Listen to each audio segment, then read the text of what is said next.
लोहे के दरवाजों की खड़खड़ाहट ढोल की थाप जैसी लग रही थी, जैसे भीड़ आगे बढ़ रही हो। लाशों का एक सैलाब उन बैरिकेड्स को तोड़ता हुआ आगे बढ़ रहा था जो कुछ ही घंटे पहले सत्ता के पहरेदार बने खड़े थे। देश के नेता के घर के गलियारे कीचड़ से सने कदमों की गड़गड़ाहट से गूंज रहे थे। कुछ ने खिड़कियां और कलाकृतियां तोड़ दी तो कुछ ने आलीशान चादरें या जूते उठा लिए। नमस्कार, मैं मोहम्मद साकिब और आप देख रहे हैं न्यूज़ 18। जेंजी, जी हाँ, जेंजी का नाम तो आपने सुना होगा। वैसे भी आजकल इंटरनेट पर सिर्फ जेंजी ही ट्रेंड कर रहा है। करे भी क्यों ना, जेंजी लोग होते ही हैं क्रांतिकारी। जेंजी का पहनावा, जेंजी के सोचने का तरीका, जेंजी का काम करने का तरीका सब अलग है और यही सबसे जेंजी लोग ने पूरी दुनिया का आकर्षण अपने तरफ खींचा है। और जेंजी नाम में 4 चांद तब लगे जब नेपाल में जेंजी बच्चों ने बड़ा प्रदर्शन किया और पूरी भ्रष्टाचार यानी पूरी भ्रष्ट सरकार को पलट कर रख दिया। पिछले हफ्ते नेपाल में एक बड़ा प्रदर्शन हुआ जिसको लीड करने वाले जेंजी थे। 2022 में श्रीलंका में ऐसा हुआ था और 2024 में बांग्लादेश में एक बड़ा आंदोलन ऐसा ही हुआ था और सरकार को उखाड़ कर फेंक दिया था। अब बात कर लेते हैं जेंजी होते कौन हैं। जेंजी वो लोग हैं जो लगभग 1997 से 2012 यानी 2012 के बीच पैदा हुए हैं। उन लोगों को जेंजी कहा जाता है। अब जेंजी की जरूरी काबिलियत क्या होती है इसको भी जान लेते हैं। जेंजी टेक्नोलॉजी लवर्स होते हैं। जेंजी लोग बचपन से ही स्मार्टफोन, इंटरनेट, सोशल मीडिया और एप्स के साथ बड़े जुड़े हुए हैं। ये पहली पीढ़ी है जिसने डिजिटल नेटिव कहा जाता है। सोशल मीडिया पर एक्टिव, जी हाँ, ये लोग इंस्टाग्राम, स्नैपचैट, यूट्यूब, टिकटॉक जैसे प्लेटफॉर्म पर ज़्यादा समय बिताते हैं। रील्स, शॉर्ट वीडियो, मीम्स और ट्रेंड्स में भी इनकी बहुत ज़्यादा दिलचस्पी होती है। आत्मनिर्भरता यानी एंटरप्रेन्योरशिप। जेंजी नई सोच और प्रयोग में यकीन रखती हैं। कई जेंजी लोग कॉलेज में रहते हुए भी अपना स्टार्टअप और या यूट्यूब पर चैनल शुरू कर देते हैं। करियर को लेकर के साफ सोच यानी एक सटीक एकमात्र रास्ता करियर को लेकर के। ये पीढ़ी करियर और मानसिक स्वास्थ्य यानी मेंटल हेल्थ पर ज्यादा ध्यान देती है। जी हाँ, दोनों को महत्व देती है। केवल पैसे से नहीं बल्कि बैलेंस लाइफ से भी मतलब रखती है ये पीढ़ी। जागरूकता और संवेदनशील। समाज, पर्यावरण, नस्लीय भेदभाव, लैंगिक समानता यानी जेंडर इक्वालिटी जैसे मुद्दों पर जेंजी लोग ज़्यादा बात करते हैं और ज़्यादा जागरूकता दिखाते हैं और इसको लेकर जागरूकता फैलाते हैं। इसमें दूसरों की भावनाओं को समझने की क्षमता होती है। भारत में जेंजी कैसे होते हैं? भारत में जेंजी की आबादी बहुत बड़ी है। 2025 तक भारत में जेंजी की जनसंख्या लगभग 37 करोड़ से भी अधिक हो सकती है। इनका प्रभाव भारत की में कैसा है, यानी जेंजी लोगों का भारत में क्या प्रभाव है? मार्केटिंग, राजनीति, शिक्षा, टेक्नोलॉजी और रोजगार प्रणाली पर साफ दिखता है इनका प्रभाव। जेंजी और बाकी पीढ़ियां, यानी अगर हम जेंजी और बाकी पिछली पीढ़ियों से कंपैरिजन करें तो वो क्या है, यानी जो जेंजी से पहले कौन सी पीढ़ियां थी उनको क्या नाम से जाना जाता है और वो किस सन से लेकर के किस सन तक कही जाती हैं उस पर बात करते हैं। बेबी बूमर्स 1946 से लेकर के 1964 तक, यहाँ इस बीच जो 1946 से 1964 के बीच में जो बच्चे पैदा हुए थे उनको बेबी बूमर्स कहा जाता है। ट्रेडिशनल सोच, स्थिरता पसंद करते हैं ये लोग। जेंजी एक्स यानी 1965 से 1980 के बीच जो बच्चे पैदा हुए उनको जेंजी पैच।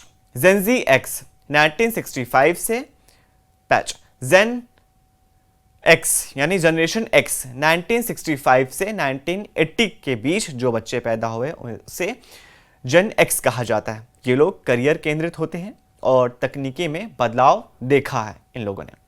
जेन वाई 1981 से लेकर के 1996 तक, इस में जो बच्चे पैदा हुए उसको जेन वाई कहा जाता है।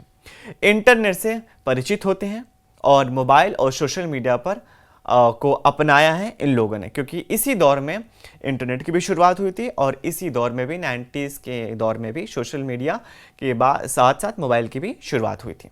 अब आते हैं जनरेशन जेड यानी जेन जी। 1997 से लेकर के 2012 तक ये लोग डिजिटल नेटिव होते हैं, रचनात्मक होते हैं, उद्यमशील होते हैं, जेंडर इक्वलिटी में बिलीव रखते हैं, सेक्सुअलिटी इक्वलिटी में बिलीव रखते हैं और इंड रिलीजियस हेट में बिलीव रखते हैं। अब जनरेशन अल्फा यानी जो 2013 के बाद की जो जनरेशन है वो जनरेशन अल्फा कहलाती है। अब तक पूरी तरह से एआई और स्मार्ट टेक से ये जुड़े होते हैं। इसको कहा जाता है जेन अल्फा। अब ये हो गई जेनजी की बातें। अब बात करते हैं आगे की। भारत और चीन के बीच स्थित 30 मिलियन लोगों का देश नेपाल अब अपने भविष्य की योजना ऐसे तरीकों से बना रहा है जो पारंपरिक रूप चुनावी लोकतंत्रों से अलग है।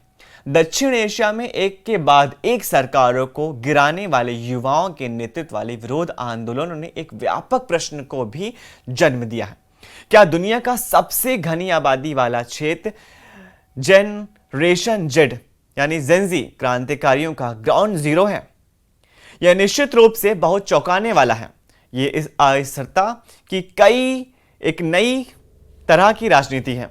शिकागो विश्वविद्यालय में राजनीतिक विज्ञान के एसोसिएट प्रोफेसर पॉल स्टैनलैंड ने कहा, जिसका शोध दक्षिण एशिया में राजनीतिक हिंसा और अंतर्राष्ट्रीय सुरक्षा पर केंद्रित है। गुरुवार को लगभग 10,000 नेपाली युवाओं जिसमें कई प्रवासी भी शामिल थे, ना अंतरिम प्रधानमंत्री के लिए मतदान किया, ना कि भौतिक या चुनावी मत पत्रों के जरिए, बल्कि डिस्कार्ड पर एक ऑनलाइन पोल के जरिए, जो मुख्य रूप से गेमर्स द्वारा इस्तेमाल किए जाने वाला प्लेटफॉर्म है। नेपाल, जहां भ्रष्टाचार और भाई भतीजेवाद के खिलाफ 3 दिनों से चल रहा विरोध प्रदर्शन हिंसक हो गया और सुरक्षा बलों की कार्रवाई में 70 से ज्यादा लोग मारे गए। मार्च में नए चुनाव की घोषणा की गई है, लेकिन विरोध प्रदर्शन ने जिनके कारण प्रधानमंत्री केपी शर्मा ओली को इस्तीफा देने के लिए मजबूर होना पड़ा।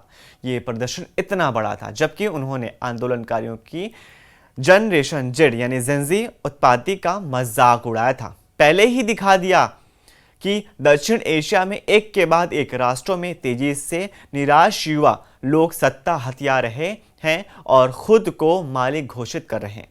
जब उन्हें लगता है कि उनकी मांगों के अनुरूप राजनीतिक व्यवस्था उनके साथ नहीं दे रही है, उनके साथ विश्वासघात किया जा रहा है, सरकार उनके विश्वासघात कर रही है, तब ये लोग सड़क पर उतरते हैं।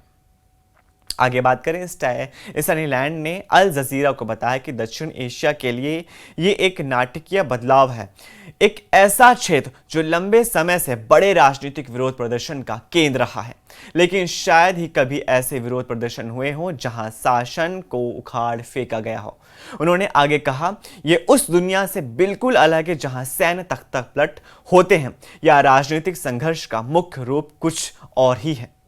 श्रीलंका, बांग्लादेश, नेपाल में हुए हर विरोध आंदोलन की जड़ें विशिष्ट इतिहास में थीं और वे उस देश की विशिष्ट घटनाओं से प्रेरित थे।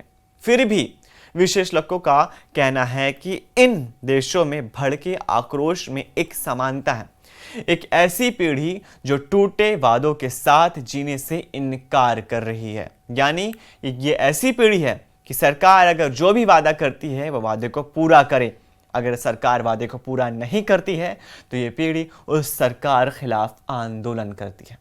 काठमांडू में जेनजी का विरोध प्रदर्शन तब शुरू हुआ जब सरकार ने सोशल मीडिया प्लेटफॉर्म पर प्रतिबंध लगा दिए, बैन लगा दिया।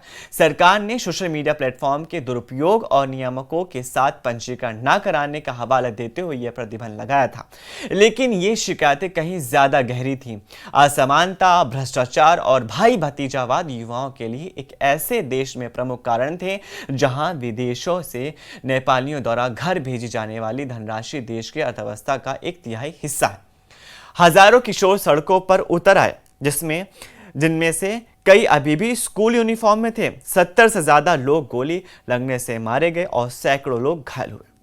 लेकिन सुरक्षा बलों द्वारा प्रदर्शनकारियों पर की गई हिंसा ने संकट को और बड़ा कर दिया। कुछ प्रदर्शनकारियों ने संसद में आग लगा दी तो कुछ ने अन्य राजनीतिक दलों के घरों, कुछ नेताओं या उनके तक यहां तक कि नेपाल के सबसे बड़े मीडिया संस्थान को भी आग के हवाले कर दिया और जलाकर भस्म कर दिया। प्रदर्शनकारियों ने ओली के घर में घुसकर भी तोड़फोड़ की। ओली ने एक दिन के बाद ही इस्तीफा दे दिया। वहीं 2024 में बांग्लादेश में भी स्थिति बिल्कुल अलग थी। वहां इसकी शुरुआत भेदभावपूर्ण नौकरी के आरक्षण के खिलाफ छात्रों के नेतृत्व वाली अभियान से तेज हुई थी। श्रीलंका में अरागाल आंदोलन, जिसका सिंघली में अर्थ है संघर्ष है, का जन्म हुआ। युवा कार्यकर्ताओं ने कोलंबो के राष्ट्रपति सचिवालय के सामने एक विरोध शिविर स्थापित किया, जिसका नाम उन्होंने गोटा गोगामा रखा था। तो ये साफ होता है कि जेनजी करप्शन, अनएम्प्लॉयमेंट जैसी चीजों को पसंद नहीं करते हैं। अगर सरकार उनसे कोई वादे करती है तो सरकार को चाहिए कि उस वादे को पूरा करे। अगर सरकार अपने वादे को पूरा नहीं करती है तो जेनजी जनरेशन जेड उस सरकार को पसंद नहीं करती है और उसके खिलाफ प्रदर्शन करती है। ये जो आपने अपने पड़ोसी मुल्कों में देखा, जो भी हुआ आंदोलन को देखा, वो सब का रीजन एक ही था, भ्रष्टाचार, अनएम्प्लॉयमेंट। इस वीडियो को ज्यादा से ज्यादा शेयर कीजिए अपने फैमिली और व्हाट्सएप ग्रुप में, और नीचे दिए गए कमेंट्स में अपनी राय जरूर शेयर कीजिए और हमें बताइए कि आप जो वीडियो देख रहे हैं क्या आप भी जेनजी हैं। हम फिर मिलेंगे, तब तक के लिए शुक्रिया।